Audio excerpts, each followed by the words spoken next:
Bonjour à tous. Ukraine, l'Occident lâche l'affaire. On y est presque.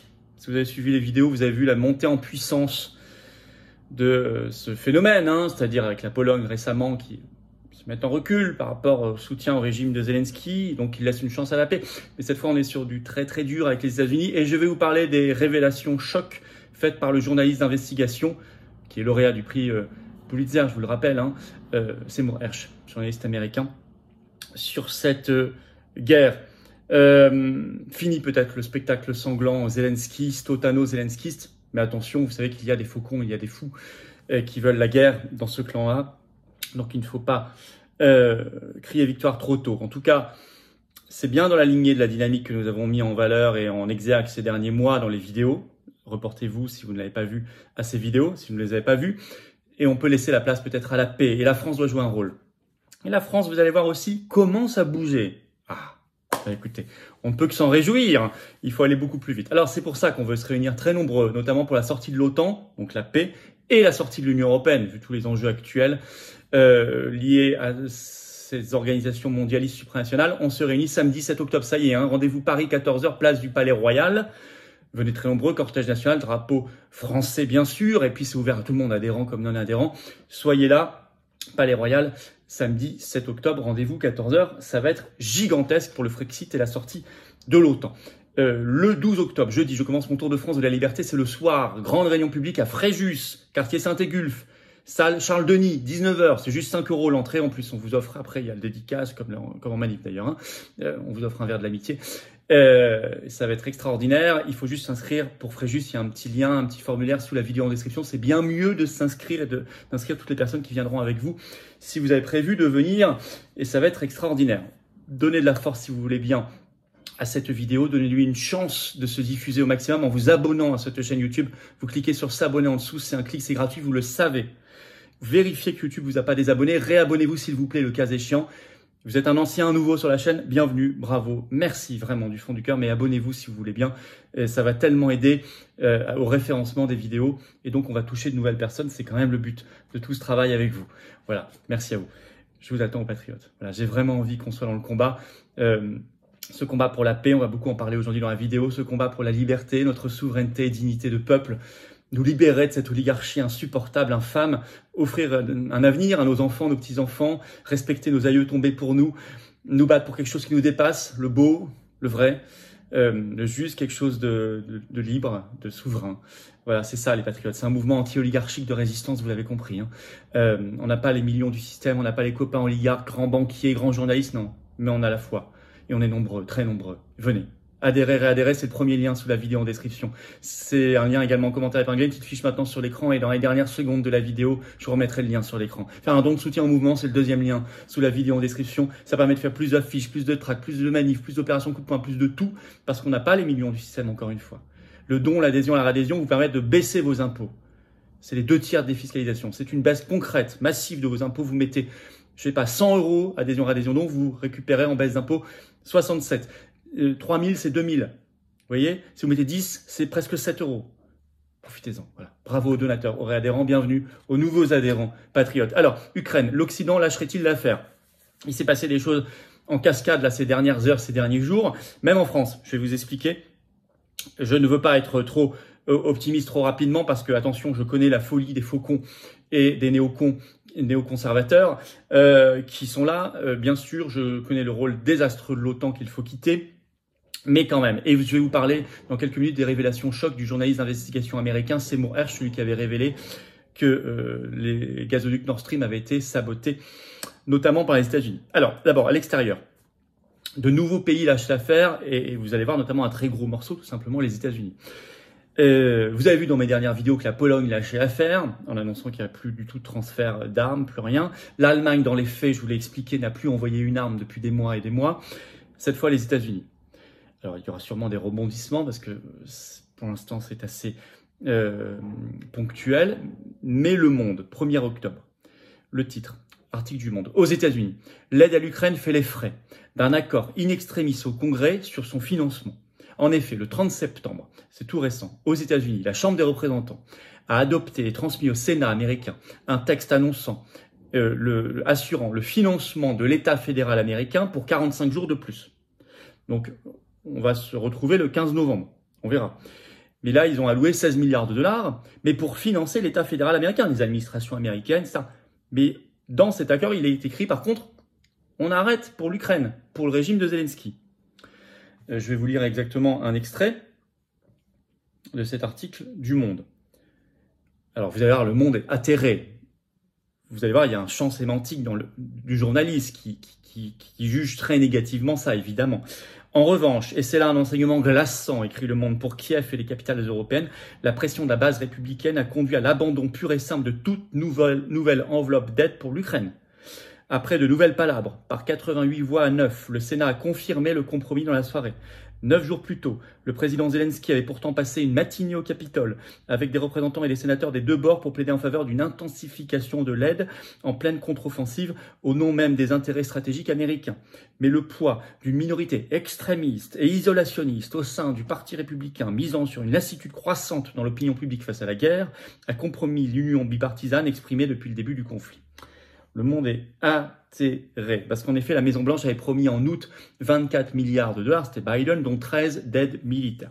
Le 1er octobre, le gouvernement ukrainien a réagi en annonçant vouloir travailler, je cite, avec les États-Unis pour un budget qui lui soit favorable. Et Biden a réaffirmé non, on ne va pas vous laisser tomber. Mais pour l'instant, c'est gelé complètement. Et l'opposition, aussi bien de l'opinion publique américaine que des élus d'opposition qui là-bas font le boulot, eux, contrairement à ceux chez nous, est de plus en plus forte. Tout ça était prévisible. La tendance, de toute façon, elle est là. Je vous l'avais expliqué depuis des mois et des mois dans mes vidéos. Voilà ce qui se passe. C'est un très gros morceau, c'est le principal. Les États-Unis, c'est le principal financeur. Et aujourd'hui, bien évidemment, en armes comme en argent, du régime de Zelensky. La Slovaquie. Alors là, ça agace beaucoup les Eurogagas parce que c'est un pays qui est dans l'Union européenne et qui est dans l'OTAN. Il s'est passé quoi? Il y avait des élections législatives en Slovaquie. Dépêche AFP, ce 1er octobre. Le titre, législative en Slovaquie. Victoire du parti populiste opposé à l'aide à l'Ukraine. Populiste, vous savez ce que ça veut dire? On est traité de populiste dès qu'on écoute son peuple et qu'on n'est pas du côté de l'oligarchie. En effet, le parti SMERSD, donc slovaque, de l'ex-premier ministre Robert Fico, est arrivé en tête des élections législatives qui avaient lieu ce 30 septembre dans le pays. Il a fait campagne, écrit l'AFP, sur la promesse de couper les aides à l'Ukraine. Par ailleurs, ce parti, je cite l'AFP, s'en est pris aussi bien à l'Union européenne qu'à l'OTAN. C'est plutôt sympathique. C'est plutôt sympathique. Alors, ils vont pas quitter l'Union européenne et l'OTAN, attention, c'est pas un parti, ils ont tort d'ailleurs, ils devraient. Ils vont pas jusque-là, mais c'est plutôt un parti, en tout cas sur l'aide à l'Ukraine, qui est très très très très clair. Il l'est un peu moins sur l'Union européenne et l'OTAN, mais il est critique. Bon, ça n'a rien d'idéal, on le sait bien, on ne le sait que trop, mais c'est toujours mieux que d'avoir des hystériques qui vont continuer à envoyer des milliards et des armes à Zelensky. Voilà. Alors, en tout cas, les Eurogagas, les otanolâtres sont hystériques. Vous avez, par exemple, en France, réaction de Nathalie Loiseau, la députée européenne Renaissance sur France Info ce 1er octobre, qui déclare « Ça m'inquiète, j'ai envie de dire, partout en Europe, réveillez-vous ». Nathalie Loiseau. Vous avez Pierre Moscovici, qui est aujourd'hui à la tête de la Cour des comptes en France, qui a été commissaire européen et qui fait un tweet sur son compte X le 1er octobre. Je vais même vous le lire parce qu'il est assez révélateur, je cite, « Victoire préoccupante en Slovaquie du SMER de Robert Fico, populiste, pro-russe et champion de la désinformation, armé d'un discours social, entre guillemets. » Et Pierre Moscovici ajoute, écoutez bien, « Une réflexion sur l'avenir de l'Europe et de la démocratie s'impose. » Qu'est-ce que ça veut dire? Une réflexion sur l'avenir de la démocratie. Qu'est-ce que ça veut dire? Il faut supprimer les élections? Ça irait bien un Eurogaga, vous me direz. Mais franchement, je l'ai interpellé publiquement sur mes réseaux sociaux parce que qu'est-ce que ça veut dire? Il faut expliciter. On sait bien que quand le peuple ne vote pas comme il le souhaite, ça les met hors d'eux. Je le rappelle, la Slovaquie est un pays de l'Union européenne et de l'OTAN, donc c'est particulièrement important et intéressant ce qui s'est passé. Alors même en France, ça bouge un peu. LCI, 29 septembre. Comment la France va diminuer son aide militaire à l'Ukraine au profit de ses industriels? Et en effet, c'est ce qu'a annoncé le ministre des Armées, Sébastien Lecornu, qui était en déplacement à Kiev ce 28 septembre. Je vais vous lire un extrait. La France change son fusil d'épaule devant un conflit en Ukraine qui s'ancre dans la durée. Paris a décidé de moins transférer d'équipements militaires à Kiev. En revanche, des partenariats industriels vont être noués entre les deux pays, a indiqué le ministre des Armées Sébastien Lecornu le 28 septembre.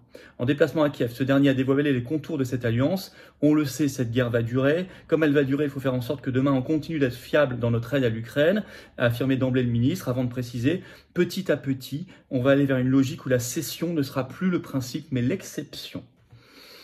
Et il y a eu quelques accords signés avec des industriels français de l'armement pour implanter là-bas quelques usines ou ateliers. Bon. En tout cas, ce qui est intéressant, vous me direz, on n'a plus rien à donner, on a mis à l'os l'armée française, c'est vrai. Mais ils ont annoncé, c'est quand même un moyen d'annoncer qu'on va donner de moins en moins, voire plus rien en termes d'armes. Il faut aussi arrêter du côté financier. Mais en Ukraine, monter des critiques en interne, ça c'est très intéressant, contre Zelensky. Courrier international s'en est fait l'écho dans une rétrospective ce 30 septembre, avec ce titre, c'est le titre d'un article en fait ukrainien, d'une journaliste influente à Lviv. Zelensky, le spectacle est terminé, point d'exclamation. Article, un édito qui a été publié là-bas le 21 septembre. Le titre, alors un chapeau, les Ukrainiens et leur président feraient mieux d'écouter leurs voisins plutôt que de les critiquer. Je vais vous lire le début de cet édito d'une Ukrainienne, un journaliste ukrainienne. Zelensky a très bien joué le rôle de Churchill à l'exportation, mais les années passent et il est temps de quitter la scène théâtrale pour revenir à la réalité. Cette réalité où l'agence Reuters fourre son nez dans les combines de certains ministres. Ça, c'est toutes les affaires qui sortent sur la corruption ukrainienne. Cette réalité où, après l'engouement pour le slogan « Gloire à l'Ukraine », les gouvernements étrangers reportent leur attention sur leurs problèmes intérieurs. C'est ce qui se passe en Pologne. Bon, c'est intéressant parce qu'il y a une prise de conscience et une critique de Zelensky, y compris en interne. Alors, elle n'est pas aujourd'hui à la une des 20h en France, ni de certaines chaînes d'infos, vous le savez, mais elle existe en réalité puissamment dans la presse et les médias ukrainiens. Et puis les révélations, choc, de Seymour Hersh. Vous savez, ces journalistes d'investigation américains, celui qui en février dernier a révélé que le sabotage des gazoducs Nord Stream 1 et 2 était le fait du camp de l'OTAN. Alors, États-Unis, c'est sûr, avec la Pologne, avec la Norvège, bon, ça reste à préciser, mais en tout cas, le camp de l'OTAN. Et le 22 septembre, il a publié un papier dans lequel il dit, en fait, écoutez bien, la guerre est terminée, la Russie a gagné. Il n'y a plus d'offensive ukrainienne en réalité, mais la Maison-Blanche et les médias américains doivent continuer à mentir, a déclaré, en fait, lui a déclaré un haut responsable américain du renseignement. Parce que Hersh a toujours des très bonnes sources. C'est un grand journaliste d'investigation, il y a eu des prix. La vérité est que si l'armée ukrainienne reçoit l'ordre de poursuivre l'offensive, l'armée se mutine. Les soldats ne sont plus prêts à mourir, mais cela ne correspond pas au narratif qui est rédigé par la Maison-Blanche de Biden. En réalité, nous sommes gravement désinformés sur cette contre-offensive ukrainienne. On sait, on a fini par savoir, nous on le savait depuis le début, on l'avait même annoncé à l'avance, que c'était un échec total, mais ça commence à fuiter partout, surtout dans les médias américains. En France, ils ont plus de mal à le dire, mais en fait, il n'y a même plus de contre-offensive. Parce que sinon, c'est la mutinerie générale. Mais le narratif, notamment américain, continue à dire que si, on continue. Ou alors on envoie évidemment des gens, des Ukrainiens à la boucherie, et c'est pour ça que les Ukrainiens sont de plus en plus critiqués avec Zelensky, parce que il faut arrêter dans l'intérêt de la paix, bien sûr, et du peuple ukrainien aussi. En conclusion, ce qui se passe là, ce retrait américain, on verra les rebondissements, etc. Mais c'est très important. Il y a eu la Pologne, l'Allemagne, la Slovaquie, tout ce qui se passe, même la France, où ça commence à bouger. C'est une chance pour la désescalade, les négociations et donc la paix. Et donc la France doit lâcher totalement l'affaire et aller vers la solution de paix. Nous devons changer notre conception à 180 degrés. Nous les forcer à changer, parce que la nôtre a toujours été la bonne, mais il faut les forcer à changer à 180 degrés. Ce qui se passe est très important et très intéressant. Il ne faut pas être naïf non plus, il faut être lucide. Attention, j'ai dit que les faucons n'avaient pas disparu, que l'OTAN n'avait pas disparu malheureusement. Mais l'État profond américain, il est affaibli, mais il n'a pas disparu. On se bat, c'est pas pour rien que je vous demande de venir le samedi 7 octobre. Venez très nombreux, faites du covoiturage, c'est ouvert à tout le monde, c'est sécurisé, c'est ouvert aux familles, c'est ouvert aux jeunes, aux moins jeunes, à tout le monde. Samedi 7 octobre, rendez-vous Paris 14h, place du Palais Royal, c'est la sortie de l'OTAN. C'est le Frexit, tout ça est lié. C'est important de se battre pour la paix, nos libertés, notre souveraineté, la paix. Venez très nombreux. Et puis venez aussi le jeudi 12 octobre, le soir, en réunion publique à Fréjus. Je commence mon tour de France de la liberté. Je suis ravi de le commencer dans le Var. À Saint-Égulphe, le quartier de Fréjus, salle Charles-Denis. Vous pouvez venir sur place directement, mais c'est mieux de vous inscrire. Il y a un formulaire si vous venez à Fréjus. Jeudi 12 octobre, 19h. Il y a un petit formulaire, il suffit de s'inscrire, ça prend 5 secondes. C'est tellement mieux pour nous aider à nous organiser. Voilà, c'est pour ça qu'on vous le demande. Abonnez-vous à cette chaîne si vous voulez bien. C'est un petit clic. Ou réabonnez-vous si vous avez été par mégarde désabonné par YouTube. C'est un petit clic, c'est gratuit. Ça aide énormément à la force, à la puissance, à la viralité, au référencement de toutes ces vidéos. Voilà, grand merci à vous. Un commentaire, un pouce en l'air aussi, bien sûr. Je vous attends, patriotes. J'ai besoin de vous. Cette carte orange, c'est la carte orange adhérent ou de réadhérent. Vous pouvez faire un don de soutien aussi au mouvement pour l'aider à faire des choses concrètes plus nombreuses. Voilà, partout. Bravo d'ailleurs derrière aux référents, aux délégués, aux militants qui vont coller les affiches, qui vont distribuer les tracts, qui vont organiser des choses formidables, mobiliser. C'est ça la résistance. C'est le plus grand mouvement souverainiste, c'est de défense des libertés et de la paix de France, les patriotes. J'ai l'honneur de le présider, mais j'ai besoin de vous. Soyez là. Vous pouvez adhérer, réadhérer, c'est le premier lien sous la vidéo en description. Ce lien, je l'ai mis en commentaire épinglé également et dans quelques secondes en lien sur l'écran. Faire un don de soutien au mouvement, c'est le deuxième lien sous la vidéo en description. J'ai besoin de vous maintenant. Reportez pas à demain. Maintenant. L'oligarchie nous attaque elle maintenant. Et puis, vous savez, tout ça, c'est défiscalisé aux 2/3. Pour vous, c'est des baisses d'impôts. Voilà. Vous mettez 100, après baisse d'impôts, 70, presque 70 euros. Vous mettez 3000, 2000. Voilà. Vous mettez 10, presque 7. Bravo aux donateurs, aux réadhérents, bienvenue aux nouveaux adhérents patriotes et vive la France.